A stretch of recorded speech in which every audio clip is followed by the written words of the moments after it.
Hi, previous we have discuss, हमने ना बात की थी फोर्स की। हमने देखा था फोर्स क्या होता है, पुश और अ पुल। और हमने ये भी देखा था फोर्स में 2 टाइप्स देखे थे। फोर्स में हमने 2 टाइप्स देखे थे। एक देखा था हमने अनबैलेंस्ड फोर्स, अनबैलेंस्ड फोर्स, और दूसरा देखा था हमने बैलेंस्ड फोर्स। ठीक है, हमने फोर्स के 2 टाइप्स देखे थे, एक अनबैलेंस फोर्स और एक बैलेंस फोर्स। हमें पता चला था बैलेंस फोर्स वो होता है जब चारों डायरेक्शन से इक्वल फोर्स लगता है। इधर से भी हमने 2 न्यूटन का फोर्स लगाया, इधर से भी 2 का लगाया, ऊपर से भी हमने लगाया और नीचे से भी। ऊपर से भी सपोज 4 न्यूटन और नीचे से भी 4 न्यूटन। अगर ऊपर वाले फोर्स को नीचे वाले ने कट कर दिया, नीचे वाले को साइड वाले ने कट कर दिया, means this force is कटेड by this and this is also कटेड by this. मतलब सारे फोर्स ने एक दूसरे को कट कर दिया। उस केस में जो फोर्स होगा, जो नेट फोर्स निकलेगा वो क्या होगा, 0 होगा। नेट फोर्स क्या हो जाएगा आपका, 0 हो जाएगा। क्लियर? नेट फोर्स अगर 0 हो जाएगा तो इस केस में कोई मोशन नहीं होगा, नो मोशन, वो चीज़ मूव नहीं करेगी। ठीक है, तो मोशन के लिए कौन सा फोर्स रिस्पॉन्सिबल है, unbalance force. So unbalance force is required for the motion. जब आपका फोर्स जो इस साइड से लगता है, पिछली वाली वीडियो में बताया था, जो इस साइड से आप फोर्स लगा रहे हो पुश का या पुल का, और इस साइड से जो लग रहा है वो फ्रिक्शनल फोर्स है।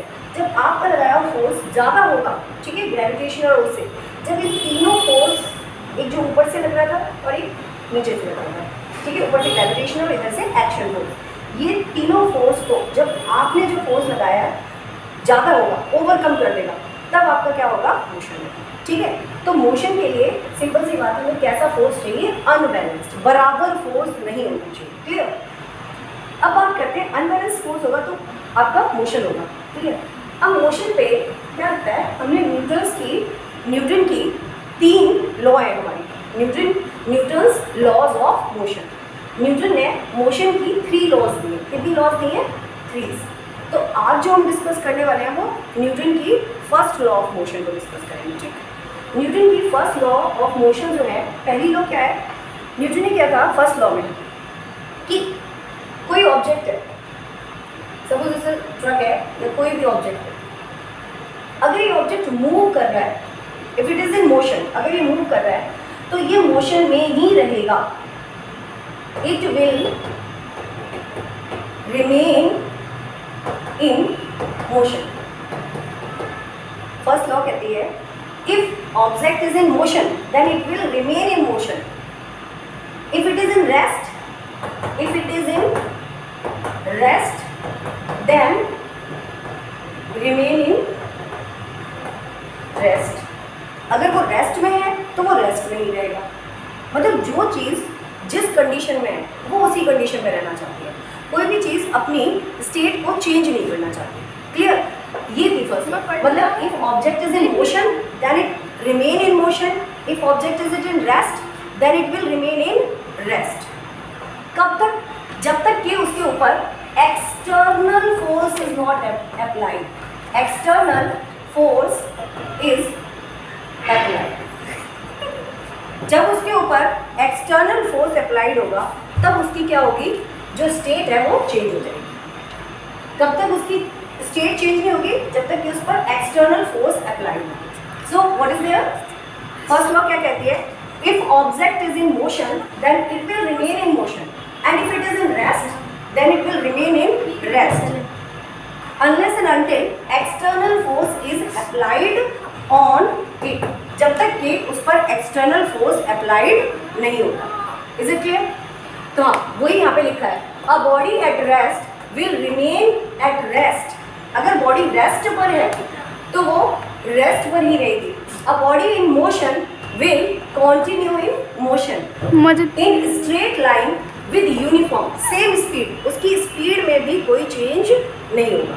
कब तक चेंज नहीं होगा, unless and external force is applied, जब तक कि उस पर बाहर से कोई फोर्स नहीं लगाएगा।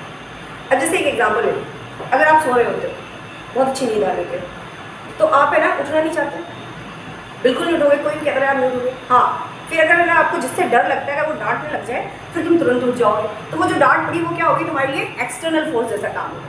मतलब जो चीज़ जिस स्टेट में है वो उसी में रहना चाहता है। अगर हम सो रहे हैं सोते रहना चाहते हैं, अगर हम खेल रहे हैं तो हम खेलते रहना चाहते हैं। कब तक? जब तक कि हम पर कोई बाहर से डांट नहीं पड़ती या हम पर जब कोई एक्सटर्नल फोर्स नहीं लगाता।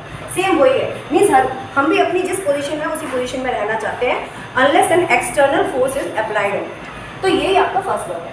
अच्छा, अब ये पूरी जो फर्स्ट लॉ है इसको न्यूटन ने एक वर्ड में बोला है। एक वर्ड में उसको क्या बोला है? इसी फर्स्ट लॉ को उसने क्या बोला है? इनर्शिया। ये जो लॉ है फर्स्ट लॉ, इसमें एक नाम दिया, क्या दिया है? Inertia. So what is inertia? मतलब हर चीज अपनी पोजीशन में चेंज को क्या करना चाहती है? चेंज ना होने, वो हर कोई ऑब्जेक्ट ये चाहता है कि उसकी पोजीशन में कोई चेंज ना हो। चेंज ना हो, इसी के लिए एक वर्ड यूज करते हैं, रेजिस्ट। तो एवरी बॉडी क्या करती है? अपनी पोजीशन में चेंज को रेजिस्ट करती है। इसी को हम क्या बोलते हैं? इनर्शिया बोलते हैं। तो इसको हम क्या लिख सकते हैं? It is the property of a body. Inertia क्या है? It is the property, it is the property of a body to resist the change। ठीक है, it is the property of a body to resist the change in its state, in its state। State कौन सी?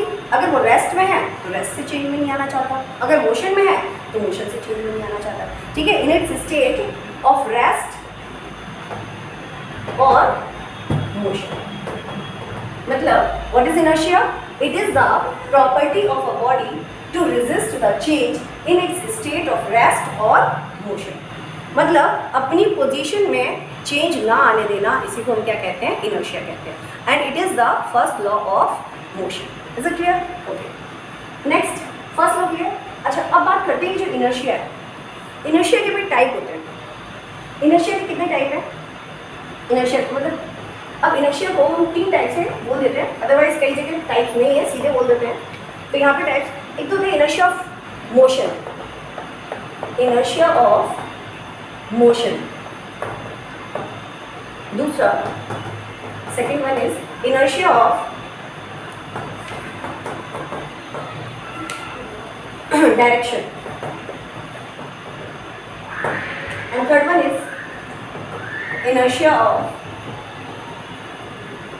rest। जो यहाँ पे देखा उसी को हमने 3 में डिवाइड कर दिया। inertia of motion मतलब अगर ऑब्जेक्ट मोशन में है तो वो मोशन में ही रहना चाहता है, वो अपने मोशन की स्टेट को चेंज नहीं करना चाहता। अगर ऑब्जेक्ट किसी पर्टिकुलर स्टेट डायरेक्शन में चल रहा है, अगर हम उसकी डायरेक्शन को बदलेंगे तो वो अपनी डायरेक्शन चेंज नहीं करना चाहता। इसका भी एग्जाम्पल देखेंगे। और एक है इनर्शिया ऑफ रेस्ट, अगर हम रेस्ट में हैं तो हम अपनी रेस्ट वाली स्टेट को चेंज नहीं करना चाहते हैं। तो यहाँ पे जो इनर्शिया है वो 3 टाइप है, inertia of motion, inertia of direction, inertia of rest. अब जैसे एग्जांपल लेते हैं, इनर्शिया ऑफ मोशन का लेते हैं। जैसे कि जब हम बस में जा रहे हैं, ट्रक में, कार में जा रहे हैं, एक मूविंग बस एग्जाम्पल लेते हैं, मूविंग बस का। मूविंग बस, चलती हुई बस में जैसे ही ड्राइवर क्या करता है? ब्रेक लगाता है। आपकी बॉडी, बस चल रही है, बस के साथ साथ आप भी बस के अंदर है, बस के अंदर हो, तो आपकी बॉडी भी क्या हो रही है? बस के साथ साथ मोशन में है। और जैसे ही ड्राइवर ब्रेक लगाता है तो तुम्हें क्या होता है? तो जो तुम होते हो क्या करते हो? आगे की जगह फॉरवर्ड डायरेक्शन में आगे की तरफ गिरते हो। तो ये क्या हुआ? यहाँ ऐसा क्यों हुआ? क्योंकि तुम्हारी बॉडी भी मोशन में थी और जैसे ही ब्रेक लगाए बस रुकी, और बस रुकी तो तुम्हारी बॉडी को भी क्या करना पड़ा? वो मोशन में ही रहना चाहती थी और उसको भी रेस्ट में आना पड़ा। तो यहाँ पे ये क्या हो गया? इनर्शिया ऑफ मोशन का। चाहे आप बस ले लो चाहे कार ले लो, अगर आप चलती हुई बस में रहे, जैसे ही ब्रेक लगेगी तो आपको क्या होगा? मोशन में आपकी बॉडी क्या होगी? एकदम से स्टॉप करेगी तो आपको क्या लगा? जंप लगेगा, आप आगे की तरफ गिर जाओगे। Same inertia of rest. अब जैसे ही अभी बस है, खड़ी हुई है, और जैसे ही बस ड्राइवर बस को स्टार्ट करता है, स्टार्ट करते ही क्या होता है? आपको एकदम से फॉरवर्ड डायरेक्शन, पीछे की तरफ, जैसे ही वो स्टार्ट करेगा आपको क्या होगा? पीछे की तरफ झटका लगेगा। मतलब आप रेस्ट में ही रहना चाहते थे, लेकिन बस क्या हुई? स्टार्ट होगी, और बस स्टार्ट हुई तो आपको क्या हुआ? पीछे की तरफ झटका लग गया। तो ये क्या हो गया? Inertia of rest.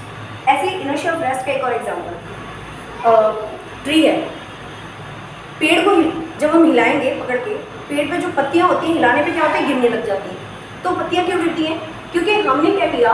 जो ट्री है, ट्री को तो हम मोशन में लेके आ गए, बट उसके ऊपर जो पत्तियां थी वो क्या थी, रुकी हुई थी। ट्री को तो हमने मूव कर दिया, बट पत्तियां स्टेट वो रेस्ट की कंडीशन में थी, और रेस्ट की कंडीशन में तो क्या हुआ, वो रेस्ट में रहना चाहती थी, तो वो क्या हुआ, नीचे इनर्शिया ऑफ रेस्ट की वजह से वो नीचे गिर पड़ेंगी।